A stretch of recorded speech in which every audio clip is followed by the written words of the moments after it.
सुबुई खान, हिंसा सहो लेकिन चुप रहो, क्यों? अमीश, बहुत अच्छी 2 लाइनों से आपके कार्यक्रम की शुरुआत हुई है कि हम आह भी लेते हैं तो हो जाते हैं बदनाम, वो कत्ल भी करते हैं तो चर्चा नहीं होती।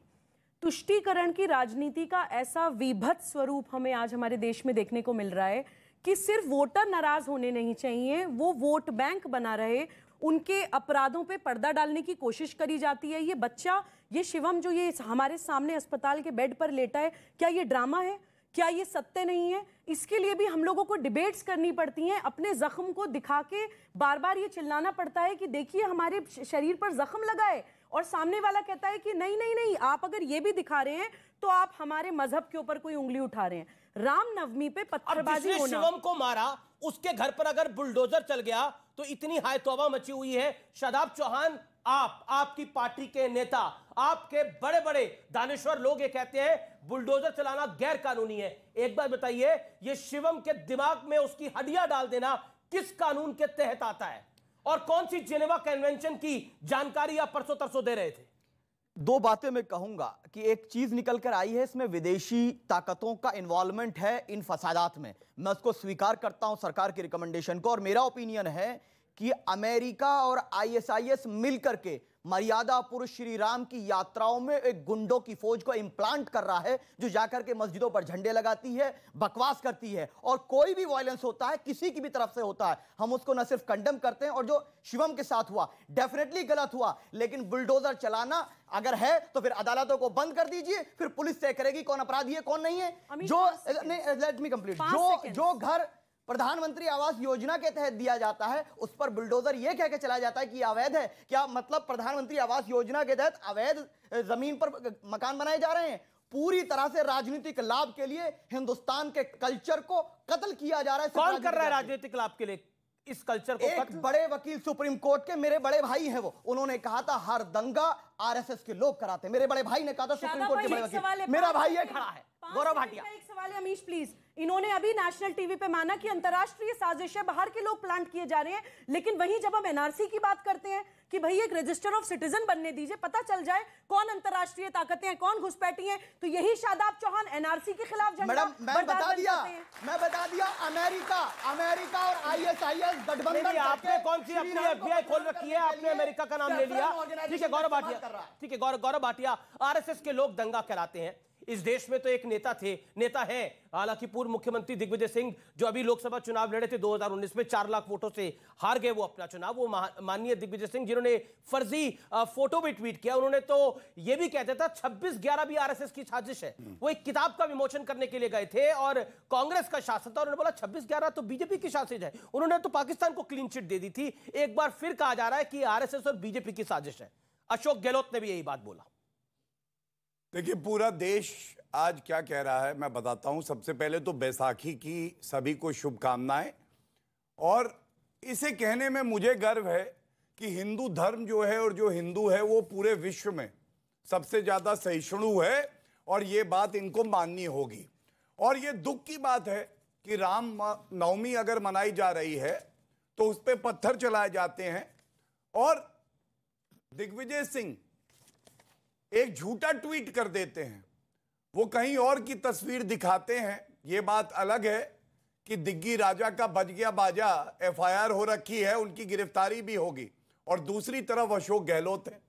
अशोक गहलोत कहते हैं जो नववर्ष मनाया जा रहा था हिंदुओं का, उस पे प्रधानमंत्री जी को माफी मांगनी चाहिए। कानून व्यवस्था विषय है प्रदेश की सरकार का, लेकिन माफी नरेंद्र मोदी जी मांगे। मैं इतना ही कहूंगा अमीर जी, अगर सपोले वो होते हैं जो देश का दूध पीते हैं, आस्तीन के सांप होते हैं और फिर यहीं हमें डसते हैं, उनके ऊपर बुलडोजर ही चलाया जाएगा, उनको दूध नहीं पिलाया जाएगा। यही नया मॉडल है, और बुलडोजर जो इन लोगों को आपत्ति है। लेकिन मैं आज आपसे सवाल पूछना चाहता हूं, दिल की गहराइयों से मेरा सवाल है, शिवम का क्या दोष था जिसकी बहन की शादी थी? शिवम का दोष देखिए ये था कि वो हिंदू था, और ये इसलिए है कि राहुल गांधी कहते हैं हिंदुत्व का मतलब है बोको हरम और आइसिस। मैं ये कहूंगा मस्जिद के बाहर ये कहते हैं भगवा नहीं लहरा सकते हैं। मैं पूछना चाहता हूं, क्या मस्जिद के बाहर की रोड जो है वो हिंदुस्तान की नहीं है? वहां भगवा भी लहराया जाएगा, ढोल भी बजाया जाएगा, नववर्ष भी मनाया जाएगा। और एक बात और, बस एक बात देखिए, यहां शहजाद चौहान है, इनका ट्वीट है, क्या कहते हैं मालूम है? हमें निजामे मुस्तफा चाहिए। इन्होंने मेरे कार्यक्रम में निजामे मुस्तफा, निजामे मुस्तफा का मतलब है पंथ निरपेक्षता नहीं। तो फिर सपोले हुए या भारत से प्यार करने वाले नागरिक हुए, ये आप बताइए, और इनके साथ क्या होना चाहिए? जी जी जी, मैं अदालत को बंद करके आप सब पे बुलडोजर चलवा दीजिए। कल को हमारी सरकार आएगी, फिर आपके ऊपर बुलडोजर चल जाएगा। मुस्तफा पे उत्तर दे दीजिए। हाँ बिल्कुल दे देंगे। सही है गलत है बताइए? जो जहां हलाला होता है, 70 साल का बुढ़ा 18 साल की बच्ची से निकाह कर लेता है, जहां पे 4 महिलाएं शादी हो सकती है, वो सही है गलत है? भारत को बदलेंगे। आपको जिस चीज की डेफिनेशन, हाँ डेफिनेशन में बता रहा हूँ। अच्छा, एक निजामे मुस्तफा का शासन चाहिए। जवाब सुन लीजिए, जवाब सुन लीजिए। तालिबान में भी तो निजामे मुस्तफा है, दोनों का जवाब। सीरिया में भी तो निजामे मुस्तफा है। नहीं, सुन लीजिए, सुन लीजिए। संविधान, पाकिस्तान में भी निजामे मुस्तफा। जवाब सुन लीजिए, संविधान चाहिए, निजामे मुस्तफा। इस देश में रामराज, अंबेडकर राज, रोहिया राज की बात हुई है।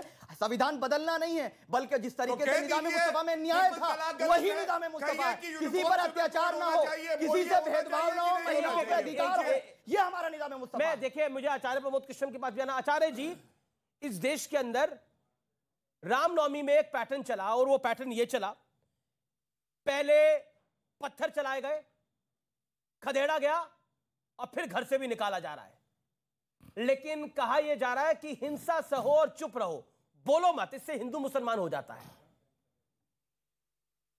देखिए अमीश, पहले तो मैं भगवान से प्रार्थना करता हूं कि ये शिवम जो है इसकी जान बचे, ये जल्दी स्वस्थ हो जाए।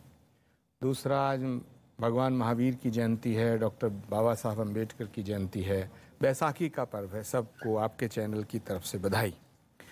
अमीश, धर्म की किसी किताब में नहीं लिखा है कि झगड़ा करना ठीक है, फसाद करना ठीक है, दंगा करना ठीक है, हिंसा करना ठीक है, नफरत करना ठीक है। लेकिन अफसोस इस बात का है कि सारे झगड़े धर्म के नाम पर ही किए जा रहे हैं। दूसरी बात है, इसका मतलब है कि अगर झगड़ा करना ठीक होता, दंगा करना ठीक होता, नफरत करना ठीक होता और धर्म की किताब में लिखा होता, तब तो एक अलग मसला था। तो फिर ये झगड़े हो क्यों रहे हैं, दंगा हो क्यों रहा है? मुझे लगता है कि झगड़ा धर्म का नहीं है, झगड़ा है सियासत का। और जो आप बात कह रहे थे अभी, गौरव भाटिया जी, हमारे आदरणीय गौरव भाटिया जी, राष्ट्रीय प्रवक्ता भारतीय जनता पार्टी, ये कह रहे थे ये सपोले हैं। क्या भाई, दिग्विजय सिंह 10 साल चीफ मिनिस्टर रहे हैं, दिग्विजय सिंह संसद के सदस्य हैं, वो सपोले हैं? दूसरी बात, आपने कहा कि दिग्विजय सिंह ने एक झूठी तस्वीर जो है ट्वीट कर दी। भाई, आदमी से गलती हो जाती है, उन्होंने वो माफी मांगी, वह तस्वीर डिलीट कर दी। लेकिन आपने तो एक एयरपोर्ट की तस्वीर चीन की बीजेपी ने ट्वीट कर दी थी, तो क्या आपने माफी मांगी? ये बात नहीं है। सवाल ये है, नहीं, देखिए फर्क है आचार्य जी, मैं आपको रोकूंगा, माफ करिए, मैं आपको रोकना पड़ेगा।